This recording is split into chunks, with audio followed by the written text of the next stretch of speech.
have to, I got a power system. Okay, if I can have your attention, we'll get started. We need to make this short and sweet. Some of us have to get to a council meeting at 6:30. Oh, okay. Short and sweet. So, and hopefully we can get through this without getting rained on. Right? Yes. So anyway, I want to thank everybody for coming. I really appreciate it. We're here to celebrate our city's 100th birthday. On August 10th, 1909 at 10:55, the documents were signed. We have a copy of them up here on our table. Anyway, so we have a few people here I'd like to recognize for coming. We have the mayor of Algona, Dave Hill. Where did you go? There he is. There he is. Really? Thank you for coming. And then we have Fred Leenstra, who brought his 25 Moon Roadster over here for a presentation as well. Thank you. I will. And Jean Fancher for bringing her tractor. And then if I could please get Lisa to come forward. Are they going to bury the tractor too? Well, I just want to say congratulations. It's funny, it brings me back to, I grew up in Eastern Washington, and we homesteaded our ranch in 1889, so we were a little ahead of you. But still, it's 100 years, and that's just amazing. I was actually really thought it was Dave's birthday. I thought we were all here for that, when he showed up in that car and everything, and then I realized that that wasn't exactly right. So I just want to congratulate the City of Pacific again. We did fly a flag today over the Capitol down in Olympia in honor of the 100th birthday. We have a certificate of thanks and appreciation for all the work you all do, as well as the congratulations for the 100th anniversary. So, and thank you for your doing the work. I heard she was the last minute person to step up and take advantage of this. So, again, congratulations on the 100th anniversary. That is great. So, there you go. All right. Thank you for coming.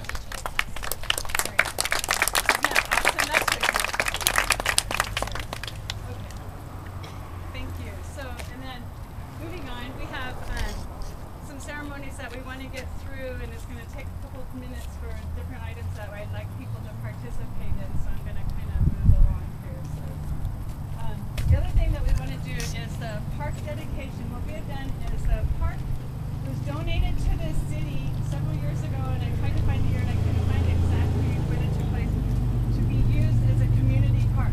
And then in the 1990s, somewhere around there, the council had made a volunteer park in honor of the volunteer firefighters. And then we have renamed it on July 27th to honor our centennial as Centennial Park. And so if I could get our chair of the park board, Catherine Hull, come up here, and we have Tracy Apata. I'm sorry I didn't introduce her as well. The Centennial was also sponsored by the White River Valley Lions Club, a newly formed Lions Club.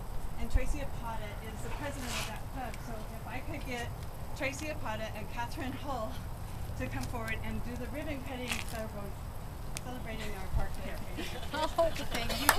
Okay.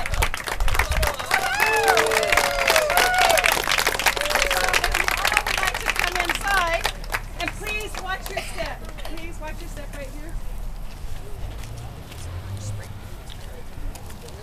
I have Clint Steiger here who would like to tell you a little bit about the Yates cabin that got moved here. So you'll need to come in close.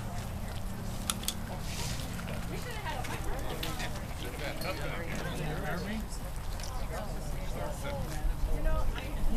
I got it raised up so it's not. Well, Everybody come on in. my name is Clint Steiger. People don't know who I am. I was raised in this house pretty much. I remember this cabin as a kid. The Yates family were very, very nice people, children, and we'd come down and he'd take us into the cabin. He had a lot of his hunting trophies in there and his mounts and stuff, and he'd tell us where each of the animals were shot, and the history of some of it. Some of them were his, some of them were his buddies, but it was very, very neat. They also had a one-horse sleigh, and when the snow would come, they'd let us kids hook on our sleds behind this sleigh, and they'd pull us around town. Also, right around Halloween. They had a lot of apple trees. So then they invited all of us kids down there, and they had a cider press. We brought our gallon jugs, and we all made cider, and then we all got to take cider home. And they were just very neat, wall people. One quick story, and then I'll let this go on.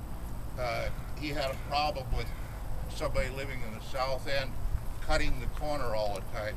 So my dad came up with some salvaged telephone pole. So one Friday night, my dad went down and they rolled it out, kitty corner across the corner there. And during the night, heard a big crash. And his wife woke him up and said, "Hey, wreck out." And he said, "Don't worry about it, honey. They'll be there in the morning." and sure enough, when they went out in the morning, here sat this guy's car, straddled this log, the whole front end shoved up underneath it. That's about all I have to say. Clint, do you remember what year the cabin was built? Somebody was just asking me that. It was in the early 40s. It was not built as a historical to live in. It was built for him to have his hunting trophies and stuff in.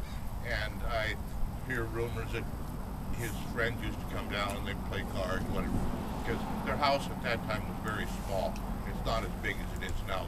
That front addition that runs to the west was added on in later years. For those of you that don't know, this was moved by Bates Technical College. Their carpentry class took this apart piece by piece and had it all numbered and brought it down here and reconstructed it for us. It used to be right over there on the corner of Milwaukee and Fifth, set behind the house there. So anyway, so we had it moved here so that we don't lose it. And Chris is the head of the carpentry class at Bates. There right you here. go. There you go. Thank you. I got a student there too, Matt.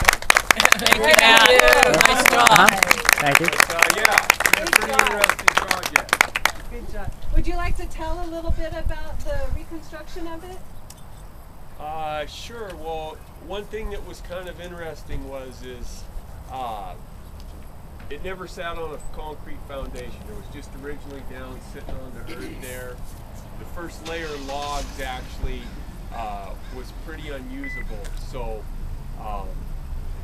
it's actually just sitting one layer of logs up. But the foundation we ended up pouring out of square and out of parallel because we wanted to have this thing sitting exactly like how it was sitting on the earth over there. So it was a pretty good project for the students, learning how to check to see if something is square, and we checked it using some reference lines and a method that we learned in class. And so we found out that the thing was about what was it, Matt? 6 inches. 6 inches out of square.